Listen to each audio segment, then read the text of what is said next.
country music fans. This is Leigh with Coda Country. And today I'm joined by Nashville recording artist. This is Cliff Dorsey. How are you today, Cliff? Doing good. Thank you for having me on. Yeah, I'm so glad that Emily reached out to me and that you were able to meet with me so quickly. I know that your schedule has been pretty busy this summer. So before we start and getting into your career and everything like that, could you tell the listeners out there how we can find you on social media and everything like that? Yes, of course. It's Cliff Dorsey Music on Instagram. I think also Cliff Dorsey Music on Facebook. And then cliffdorsey.com is where you can find all the music as well, and shows and some things that we've been doing lately to raise money for some benefits and fundraisers. And Spotify, iTunes, Amazon, Apple Music, really trying to hit YouTube hard lately. I think that's where I kind of go to listen to interviews and podcasts from other musicians and stuff. So I hope other people will do the same for us. That's right. That's right. We want them to turn it up, right? Okay, so before we get into anything else, you're a Florida boy, now living in Nashville, or I guess back and forth, huh? I went to Florida State, so I don't know if that's like a sore subject or not, but I love Florida. Well, I'm a Florida Gator, so. Yikes. Yeah, that's going to be rough, but. That's okay. We'll still be friends because we love country music. Yeah, well, yeah. We both love college football as well, and I think, I'm always going for Florida State as long as they're not playing UF. That's whenever, it's real rivalry. That's true. Well, I wish I could say the same because I'm also a Georgia Bulldog, being that I'm from Georgia. So, sorry. Oh, you got it bad. I do. I'm sorry to let you down there. I can't say the same thing for Georgia. I know, but that's okay. All right, so football aside, tell me about growing up in Florida and kind of how your country music career started when you were younger. How about that? Yeah, so, UF, Gainesville, North Central Florida. I'm from a little town of High Springs, which is a railroad town. My whole family, all the men in my family on that side drive freight trains for CSX. That kind of, it was the start of High Springs, just having the depot there. And then they, shut it down at some point, and it's over in Jacksonville now. And I grew up in a family that my dad was always on the road. My mom cut hair at Jerry's Barbershop on Main Street, High Springs, been cutting hair in Gainesville, High Springs for 30 years. Both of them are retired now. And I have an older brother. I was definitely late in the picture. My parents are way older. My brother is 12 years older than me. Oh, wow. So I grew up in a family of people wiser than me from the start. And what we're known for over here is the river and a few good restaurants, and Tompe's from Gainesville right next door. But I grew up pretty shy in a church school. My mom always kept me in church and in education like that. And it wasn't until I was 15 that a music store opened up in High Springs, and I walked in there and fell in love with a guitar on the wall. It was that Tobacco Sunburst that I immediately knew that I loved, the darker guitar. Yeah. And convinced my dad to buy me one, take a few lessons, and my mom threw me up to sing in front of church, which was my worst fear ever. Oh. And by the grace of God, here I am today. Come a long way, got a long way to go. But signed with Black Sheep Label Group in 2021, and we're put out the first EP, New Neon. So out here cooking with grease now. That's right. And New Neon dropped back in March of 2023, and you had like several little single releases before that. Tell me, what was the writing process like for your EP, or if you want to specifically talk about any of the the singles or any of the songs on the EP, feel free to just share away because I want to hear all about it. Yeah, so New Neon was a special project. It was actually the first time that I dug in and found other songwriters to cut songs. And there's one of mine on there, all original, Jukebox Dream. And I was super, super happy that everyone agreed that that was going to be on there because that was one that I wrote like the year before. Mm-hmm. And I knew that it was going to be a great song in the studio. I enjoy playing it acoustic, but you can't just throw steel guitar, nylon string guitar, and that like Texas country feel, fiddle, and everything. It really came to life. But Robin Collins co-wrote a lot of the songs with other writers. New Neon, Girls Do, Raise One. Raise One's the first one that I heard from her that I was like, we definitely have to put that on the EP because it's a song that honors first responders and veterans. And when I sat down with the Swan Brothers, which are my producers, Zach and Colton Cool. Swan, Awesome. they said, what do you want to do with your music going forward? Yeah, they're amazing guys. They said, what do you want to do with your music going forward? And I said, I would like to cut songs or write songs and present songs to the world that perform a service. And what I mean by that is it could be nostalgia. It could be a love song for a wedding. It could be a heartbreak song, getting somebody through a hard time. But we stumbled upon Raise One that was a song that just was awareness to remember your first responders and military as you go about your day and honor them because our life is kind of normal thanks to them having a life that is not normal at all whatsoever every single day. So Raise One is kind of what started the flow of songs. And then Cold Shoulder is a song that we have on the radio right now. It's a fun summer song that is basically when everything else is going wrong in your life, you got a cold shoulder to lean on. That's a cold beer, just sit down and have. But it's really supposed to be a funny song. And I tried to put my personality in it, and show the world. It's kind of my introduction, even though I've had homemade projects in the past. Well, that's really cool. Going back to Raise One, and you talked a lot about first responders. I know that you also do a lot of work with a charity contributing to families of fallen firefighters. Can you talk to me a little bit more about that too? Yeah, so we're doing this summer tour, the Ice Cold Summer Tour. Still in the process. I'm actually playing a show in High Springs tonight that'll be raising money for the National Fallen Firefighters Foundation. We're also in the mix of playing one of their events up in New Jersey with a band coming up, and that'll be a huge thing. But all the money goes to families of fallen firefighters and the education and better equipment for the thing is I knew that it's a great organization, National Fallen Firefighters Foundation, but I realized as I went around the country a little bit, I went to a radio station up in Pennsylvania, and first thing the radio DJ was talking about was a volunteer fire department that has a event every year to raise funds for their department because there's so many little towns and areas that don't really get any funding that people are hoping the emergency doesn't happen, but things just catch fire and people need help,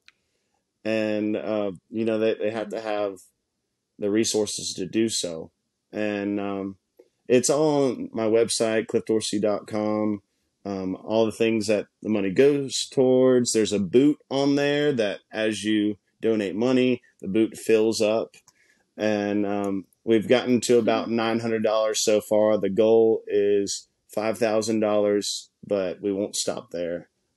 So as I play these shows, all the profits of the merchandise go to fallen firefighters, families, and that organization.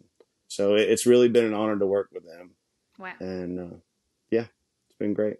That's very cool. My grandfather was a firefighter, and so I know, when you're a firefighter, your whole family is kind of involved with that. So I know that there are a lot of people out there who are going to benefit from what you're doing. So thank you for that. Thank you so much. All right, so you talked a little bit about the shows that you're doing this summer, especially with the charity. Tell me, what's your favorite thing about playing live shows? Favorite thing about playing live shows is trying out new songs. The people that have been coming to shows for years and the new faces, requesting their favorite song. It's cool that, I've been doing it for 10 years from day one, and it's been it's been a ride for sure. So I think Mm-hmm. I could be selfish and say to watch myself grow because, like I said, I started out very shy, and the voice and the melody and playing guitar didn't just happen overnight. It's been a hard fought process, and I see it year to year increase. But the cool people you get to meet, um, I always, well, lately, this past year, I try to think, whenever you meet somebody, be like, ask some questions, learn about them, because one thing everyone finds out in life is that people are really interesting. Everybody's got a story, right? And, act like you're writing That's a so book. true. Yeah. Yeah. And that's how you'll get a lot of songs, is just listening. And it's easy to listen whenever you're not up on the stage and not, people are talking to you, you're listening, but typically they're asking you questions. And I'm more of the ones that I like to listen. Yeah. That's It's a lot of output more than input, yeah, but that's a great thing. That's a great draw from. So good for you for that. And yeah, what's the your most favorite show that you've played so far, or like maybe what's your most favorite venue that you've played? Either one of those. Hmm. That's tough. I would say um, I've played. I would say that. So there's a little farm. It used to be called Red, White, and Blue Farms. Now it's called Amberbrook Farms, and I've been playing there a few years. It started out where they would set up a tent under a big oak tree, and I would just have a stool and set up my equipment. And it was always early mornings, at least for a musician, to where you got to get there at 9 o'clock to start at 10. And you get to see all the little kids dancing to the music, and people having a great time, families out and about. They have a you pick blueberries, so they go out in the fields, and you can hear the music from in the field, but also they have a cafe there and milkshakes, and it's always been a great environment. Cool. And you're literally out on a farm, and it's typically when it doesn't get too hot in Florida yet, then Yeah. was a 4-hour show, so it did get hot there at the end. But I would say consistently, everyone's having a great time. They're spending time with their kids. They're being a family, and being able to be part of that moment. And they request their favorite song, and you play it. I'd say that's been consistently my favorite venue and show. Cool. But there's been other special times, special events where I was like, wow, this is really what it's all about. Whether it's raising money for something, or somebody has to have an operation, and people in need. Yeah, yeah. Giving back for sure. That's awesome. So, Right. Diving in a little bit to your preferences, I guess. Or let me go back a little bit further. Tell me about some of your musical influences, because I know, like you said, you started singing in church. Whenever you first started playing guitar, what were you dying to play, or what were you really listening to when you were younger? Johnny Cash and George Strait. There you go. The first Good. time, I think, yeah, Johnny Cash I knew as a default because my dad, drives freight trains and really, really loved Johnny Cash, Hmm. like who he was as a person and just his music in general. So Folsom Prison Blues, Big River, um, things like that was kind of the soundtrack. I actually felt like a personal connection, it seemed, because I knew Johnny Cash before I really knew music in general, to where it was almost like he was an uncle that I never met or something. But, Oh, that's not the fact. It was just, ingrained. yeah. But George Strait, the first time that I saw a video of him performing and hearing his songs, Marina Del Rey is one of my favorite songs. I think it's one of the most beautiful songs in country music. Mm-hmm. Um, but songs like Amarillo by Morning, how he could just stand there and sing, and the perfect melody, perfect instruments over it. It takes you to a different place. And I was like, that's a superpower. Yeah. And I never ever, whenever I was hearing that, thought that I would ever be up on a stage singing. I was just like, that is a superpower, and I don't know how he does it, but there's some type of magic in it. And then when I started playing, I never thought that it would be even close to that, but even getting to play guitar and sing, I was like, all right, one step closer. Um, so yeah, I would say that those two were a good start. Yeah, definitely. Well, and not to make you jealous or anything, but I do have tickets to go see George Strait in Tampa, so I'm pretty excited about that because that'll be next weekend. So it's like a bucket list show, Wow. like with him in Stapleton and Little Big Town. I'm pretty stoked to get over there. So Yeah, that is great live performers. well, I and meant to ask in the beginning of the call, where are you calling from? oh, okay. So I am located in Southwest Georgia. So like very close to Okay. Valdosta. Yeah. And like I said, I'm a Florida State person, so I live like an hour from Tallahassee. But I spent a lot of my time down in Orlando and Tampa and Fort Lauderdale because that's where like all of my friends live. So I'm pretty familiar with like that Central Florida Gotcha. ish area. Yeah, yeah. Um, okay, so Yeah, my brother lives in Waycross area. really small world, and that's when Yeah, I think about right down the road. Waycross, yeah, I think like it's got very similar vibes to Gainesville, like that swampy, like marshy land. You know what I'm talking about?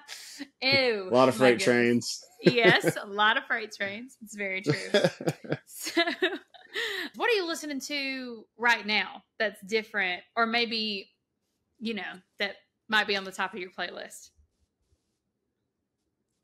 Top of my playlist right now is a new Culture Wall album. Oh, Um, yeah. the Honky Tonk Nighthawk song gets me pumped up. Mm-hmm. um, Yeah, uh, um, definitely. I saw on your page, Tyler Childers is about to release some new music. I'm looking forward Yeah, to that. new album September Um, 8th. Mm-hmm. the podcast is escaping me right now, but there's a podcast on YouTube that Rick Rubin does. Mm-hmm. It's like Tatera something something, but Mm-hmm. he has an interview with John Mayer that's like 2.5 hours long, which is pretty rare. And Yeah, I'm about halfway through right now and getting a lot of good information from it for all the yeah. musicians. I recommend listening to that. Mm-hmm. Um, Cool. and Zach Bryan stuff for sure. Mm-hmm. Um, and I've always liked, like, my default whenever I want to just drive down the road and listen to stuff is a group that was called Mandolin Orange. Now they're called Watch House. Mm-hmm. Mm-hmm. It's a duo. It's kind of like bluegrass in a way. Cool. But yeah, I would say that's something that isn't like normal to listen to, that I listen to a lot. Awesome. I have to check them out because I feel like I've heard both of those names. So I'll have to check out that duo that you were just talking about. Talking about who you like to listen to and play in live shows. Is there like a dream list of performers that you'd want to go on tour with one day? Definitely. Yeah. One that's at the top of the list that I mean, he did a song with Morgan Wade a while back, but I wish he would do some more touring, and I really want to see him in concert. Is Kip Moore? I've Yeah. always really liked Kip Moore's music, Hmm. and I think we'd be on a good lineup together. But you know, some big names. I think Jason Aldean would be a cool one. Hmm. Um, I think even Billy Currington. I mean, what I mean by that is I was listening to all his songs recently, and Hmm. that man is very, very good at picking songs and Yes. knowing what to release. Josh Turner is a dream. Hmm. George Strait, of course. I'm really big into the Tyler Childers, Turnpike Troubadours, stuff like Hmm. that. I Yeah. think you might hear an album like that from me one day. I think I write like that quite a bit. Hmm. Um, but Luke Combs, I think that'd be a good fit. Oh yeah. And some people coming up.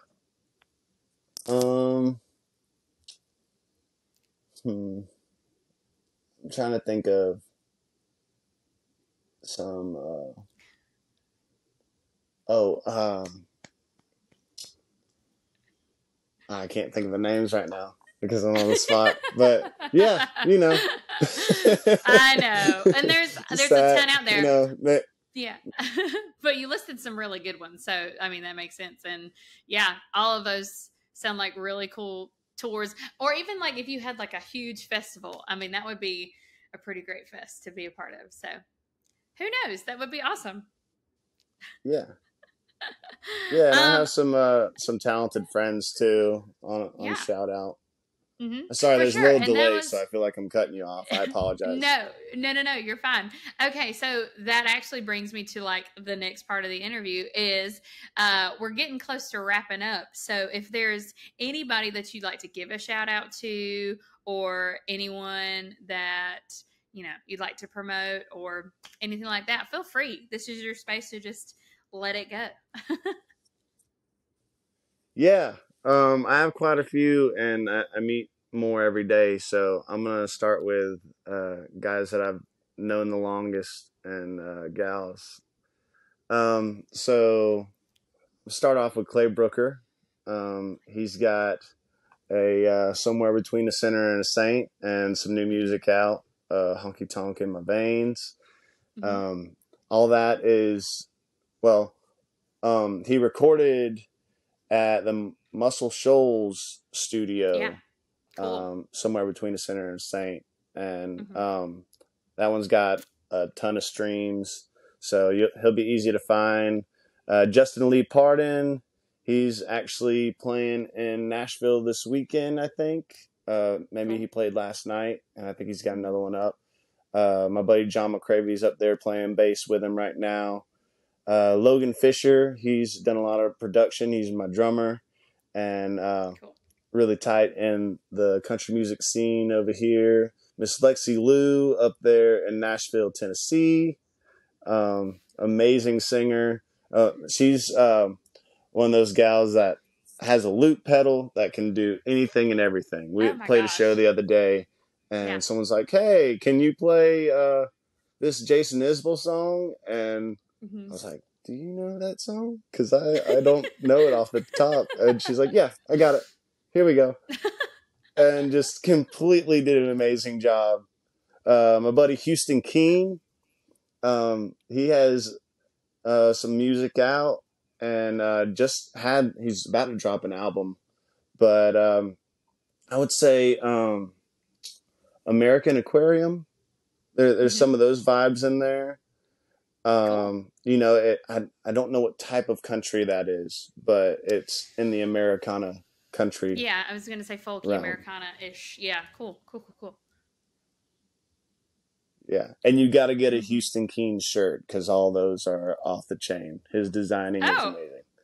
awesome. Okay, yeah, for sure. I'll have to check that out. Well, and I want to give a special shout Yeah, out to those are. I mean, Emily. I could go on and on. Yeah. I was Yeah, gonna give a just to thank her for setting up this interview for us today. That's your day-to-day manager. For those listening, yeah, she puts in a lot of work for you. So thank you, Emily, for hooking this up because I loved having you on today, Cliff. yeah, and I mean, it goes like we could say thank you, Emily, thank you, Emily, thank you, Emily, because that still won't cover all the work that she does. Yeah. That's awesome that you've got some support like that. And it really was a pleasure. Of Thank you for course, having me on. absolutely. So this is Cliff and Leigh with Coda Country Chats. Have Thank a you. good day. God bless you.